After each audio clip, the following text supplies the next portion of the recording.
Hello, hello, hello. Hey, everybody, this is Alex Merced from alexmercedcoder.com. And in this video, what I want to do is just show you kind of how to do how to implement some basic search on through like an array of items in React. Okay, so first let me just show you what we have. We have a sample page. So this will be in the repo that's linked in the video description. I'll put links in the video description. But I'll start up the app. So usually instead of building from scratch, what I usually do, since it's going to be a little bit more of an advanced tutorial, we'll start with kind of something. Again, we'll make branches so that way you can still kind of see the different states. So literally it's just a basic Pokemon page. Okay, I didn't really do too much in the way of styling, just to kind of illustrate the functionality here. So all I'm doing is I'm taking the data that's in this Pokedex.js, which is just an array of all the Pokemon.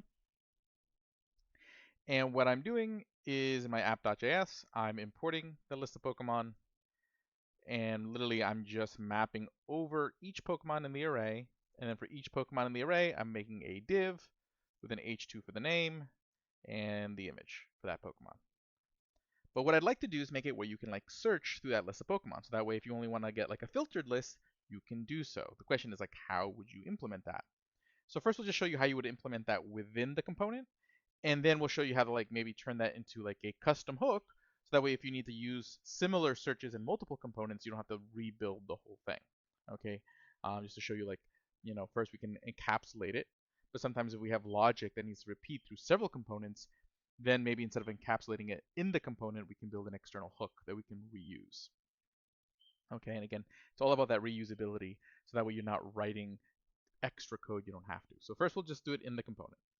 So the thing is that I want to have basically the Pokemon that I'm displaying. I don't want to display the original list of Pokemon anymore, because that original list of Pokemon that I got from the other file is always going to be the full list of the full list of Pokemon, and sometimes I'm going to need that. Okay, so what I'm going to do is I'm going to create a separate list of Pokemon that I can alter, which means I'm going to create something. I need to create something that when I alter it, the screen updates. That's state. Okay. If you're not familiar with what state is in React yet, then I'd recommend that you watch my React State masterclass first before continuing this video. Okay, import use state from React. Okay, so what I'm going to do is I'm going to create a state for the Pokemon that I'm going to display. So we'll say const displayed Pokemon, and then set displayed Pokemon. So that's going to be the function for us to update the list of displayed Pokemon. Okay, I'm going to use the useState hook, and we're going to say that the original state of this array is the original Pokemon array. Okay, so it's going to be this original array of Pokemon. So on the first render, they are the same thing. Okay, and then I'm going to create a function that allows us to filter. We're going to just keep it simple. We're going to filter it by name. I could create more complex logic, so that way you can search the different parts of the Pokemon object. And again, if you don't know what the data looks like, this is like right here is like one Pokemon object. So see, there's like a lot of properties. So I'm going to keep it simple. I'm just going to make it where you can search by the name of the Pokemon. Okay. So, but I don't want to just have to. I don't want to make it where it's an exact match, because then you'd have to type like exactly Charmander or exactly Squirtle to get the Pokemon. I want to make it where if you type in a part of the name, it'll still filter it through. So I want to look. I don't want to. So let's think about how we'll build that out. Okay, so we're going to create a function, and when this function, so we're going to call this search Pokemon. When this function is invoked, this function will be passed a search string. Okay, basically the thing you're searching for. And what it should do is return a new array with that filtered list of Pokemon. Okay, that's going to be sort of the goal of this function. So what we're going to do is we're going to say return, and it should be the return of a filter. So we're going to say return Pokemon. We're going to work. So notice I'm not working off displayed Pokemon, because that we're going to end up altering that state. So we may end up having like an abbreviated list. So on future searches, you always want to search against the full list. That's why I'm going to do the filter always against this array here, because that's always going to have all the Pokemon, because I don't want to accidentally end up filtering an already filtered list. That's a mistake I see a lot, where people will filter filter the state itself, then update the state, and then on the next search, they basically they're filtering the subset of data. Okay, so return Pokemon dot filter, because again, filter is an array method that's going to allow us to return a subset based on our filter function. So we pass the filter a filter function. So for each Pokemon, we want to return something true or false. So like if it's true, if this function returns true, then that Pokemon gets included in the filtered array, and if it's false, it doesn't. So really, what I want to do is check, you know, return whether poka dot name dot to lowercase, so that way we're avoiding the whole casing issue. Whether it includes, so the includes method of a string checks whether this string includes this substring, and the substring being search string. Okay, so the idea here is this: like if I type in, char for Charmander, that should show up. So I should get like Charmander, Charizard, um, etc. Anything with char in front of it or char in it. Okay, because again, this is going to return true or false because the includes method returns true or false if the substring is in there. Okay, so you see it returns a Boolean. So I'm taking the name of the Pokemon, I'm turning it to lowercase and then comparing it against a search string, which honestly, I should probably make that a lowercase as well. So that way, again, I'm abstracting all the casing. So people type uppercase, lowercase letters. I'm still just comparing two lowercase strings. I'm abstracting that possible edge case. So I don't have to worry about people being like case specific. Okay, so this function should do the job. Okay, so now I need to attach it to something. I need like a form. And since I'm only going to have like one input, just typing in a name for a Pokemon, I'm going to use what's called an uncontrolled form. So instead of like a controlled form, which usually has state, then you create like a handle change function that binds the state and all this stuff, which is what you should do for like two or more form elements. I'm only going to have one input, so I'm going to use an uncontrolled form where, as you'll see here, it's a little bit more indirect. So what I'm going to do is right above the div that's going to have all the Pokemon, I'm going to create a little search. So we're going to say search, and then after the word search, there's going to be an input of type equals text. Okay, and that's all I really need. I don't need to actually put a name property on this particular input like I usually would for like a controlled form because we're not going to be needing that property. Okay, all I really care is that there is an input. And then we're going to create another input of type equals submit. And then that's good as is as well. It can just be a submit button, that's fine. So let's take a look here. So you can see now we have our search box. Right now it doesn't do anything. So first thing I want to do is be able to create a function for when I hit this button. Okay, so we're going to create a function, we'll call it handle submit. So when you hit this handle submit button, handle submit equals, and again, this is going to be in a function that handles an event. So it's going to be just like any other event, whether you're using React or just normal JavaScript. Event handlers, the functions that respond, on click events, input events, etc. It always receives an event object. I probably won't need the event object, but I always just like to declare it so I know it's there. And also just helps me know that this is an event function and just understand the hierarchy of things. So what I'm going to do here is that whenever you click this handle submit button, what I want to do is grab the text from this input. Right now, there's no way for me to do that. Okay, I could use like document.query selector to select the input and do all this JavaScript stuff, but usually you're supposed to avoid that in React. You don't want to do any imperative DOM code because it could interrupt the way that React does its own DOM manipulation of the hood, because it does it in a particular order, and there can be sort of like edge cases that have weird results. So React gives you a special hook to do this. Okay, use ref. So then what I'm going to do is I will create a reference. So we'll call this input ref. You can call it whatever you want, but I like to always just say like whatever ref to refer to what this is a ref of. And basically the ref is just a pointer to a DOM element, which always is going to start off as null. So I'm going to say, hey, this reference is existingly null. Then I go to the element in the HTML that I want this to refer to, which is the input element. So I'm going to say, hey, the ref for this element equals the input ref. And now I can access this input via that variable. So now in my handle submit, I can get const, we'll call it the search term, okay, or we'll just call it search, equals input ref dot current, because that's going to be the input box, and then an input has a property called value that represents the text in the input box. Okay, so it's always like the ref name dot current. That's the actual DOM node, and then after that it just has all the normal properties any DOM node would have.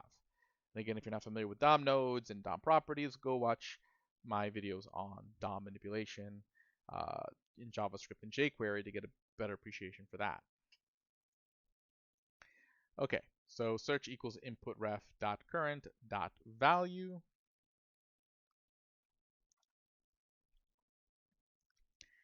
And what I want to do is update the state.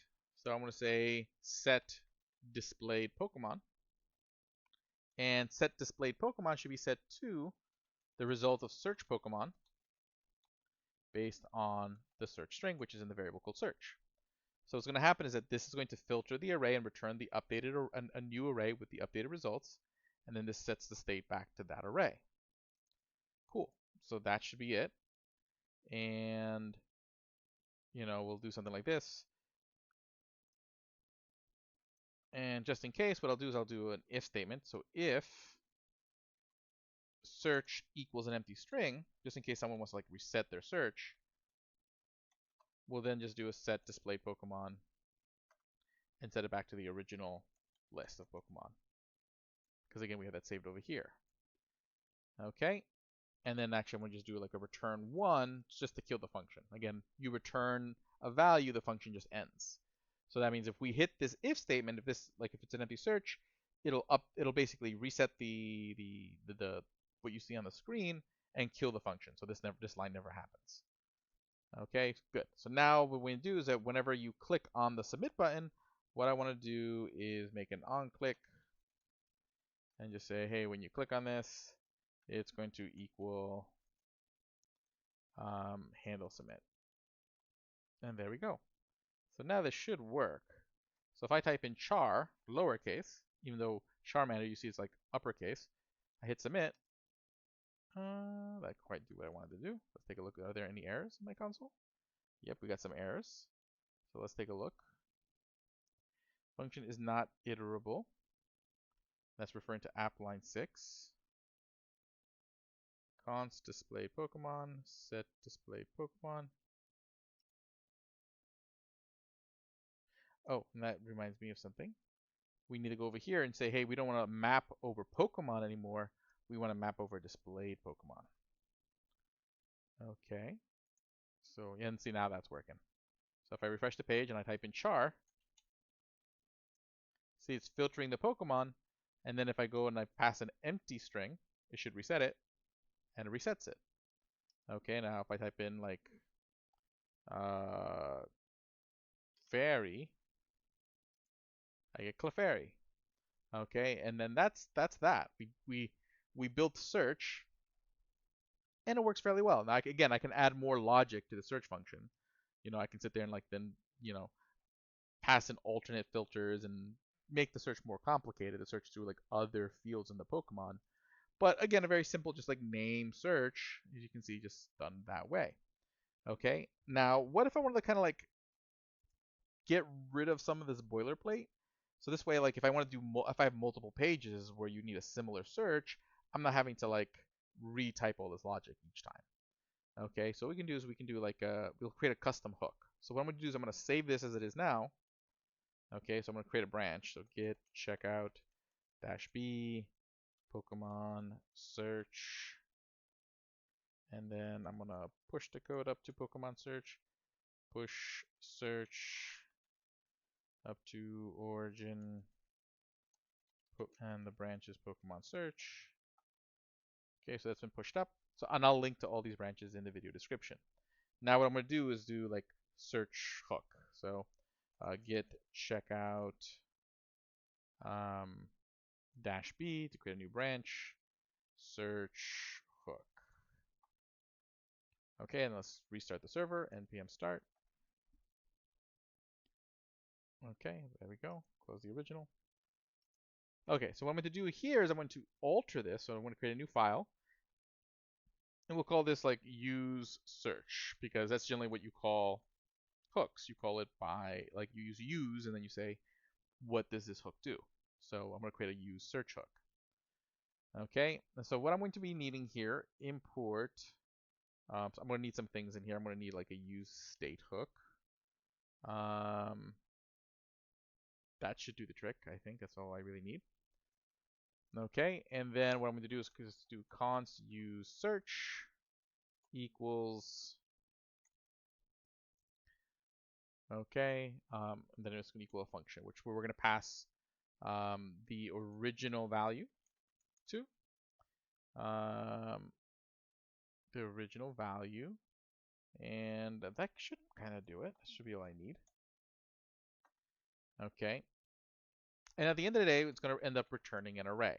Okay, so the first thing this array is going to return is going to be the state. So let's first actually create the state. So const, okay, or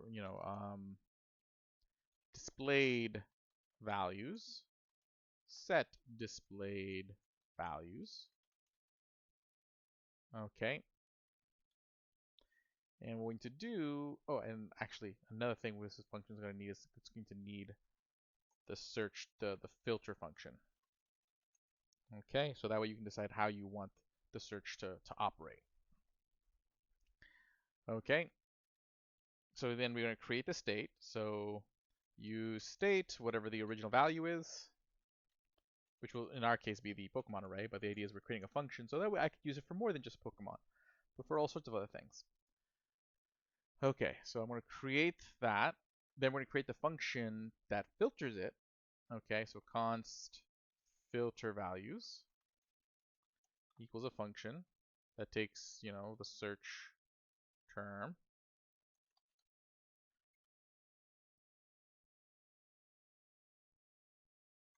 Let me think about that.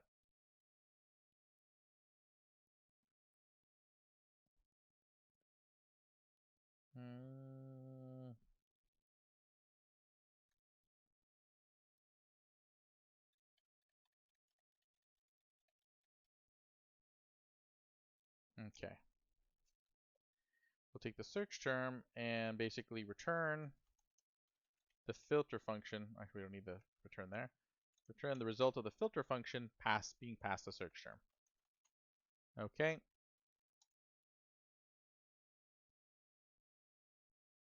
And return set displayed values using the filter function being passed to the search term. Okay. So we create that function, and then we're going to create a reset function. Reset, which is going to equal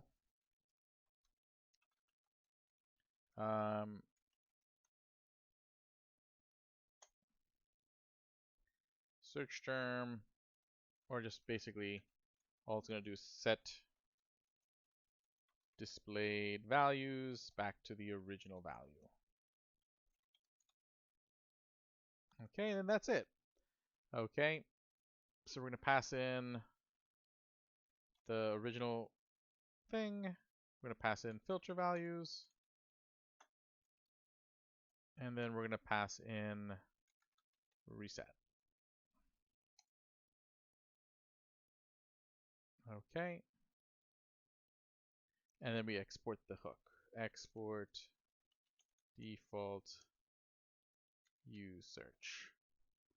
Okay, now we basically have a good chunk of what we set up before, but now abstracted into this sort of version that can be used multiple times. So just to kind of show you how I would use this then, I would go back to app and import my use search hook. So use search, import that in there.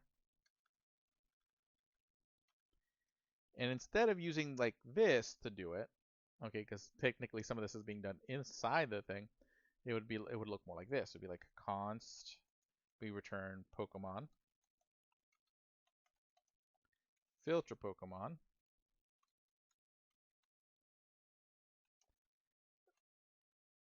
and reset. And if theoretically if we had multiple of these, we could be like reset Pokemon. And then I just say use search, and I pass it the original value of the Pokemon and the function I want to use for filtering. Okay, and then I would have to read the documentation. Well, I wrote this hook, so I know that this function is only going to receive the search term. I would probably, if I were writing this for somebody else, I would include that in the documentation. Okay, so in that case, I'm going to write this function. Okay, and again, it's going to receive the term. And then return the same thing this function returns. Cut that out.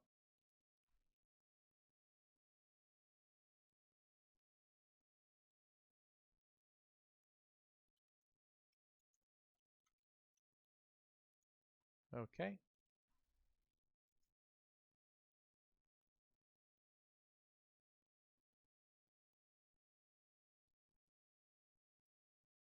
This should be term now.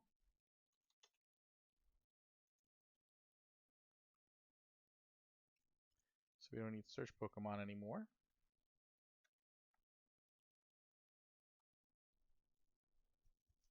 Cool. We would still need a handle submit, but this would just become reset Pokemon.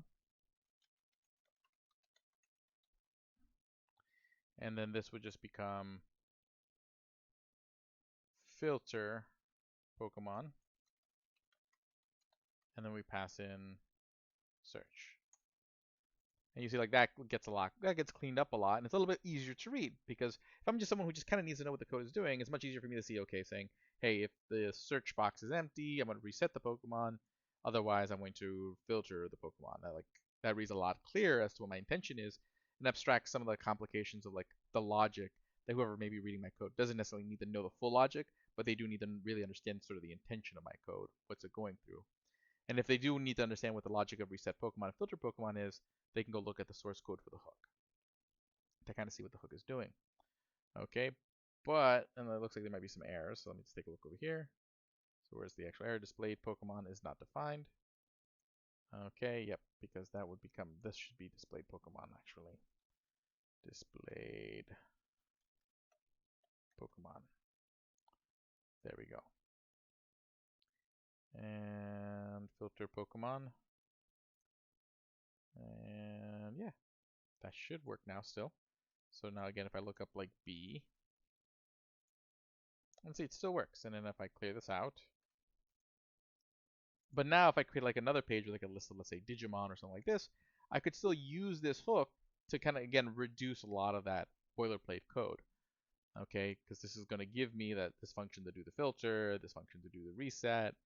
I don't, and again, basically then cleans up my if statements.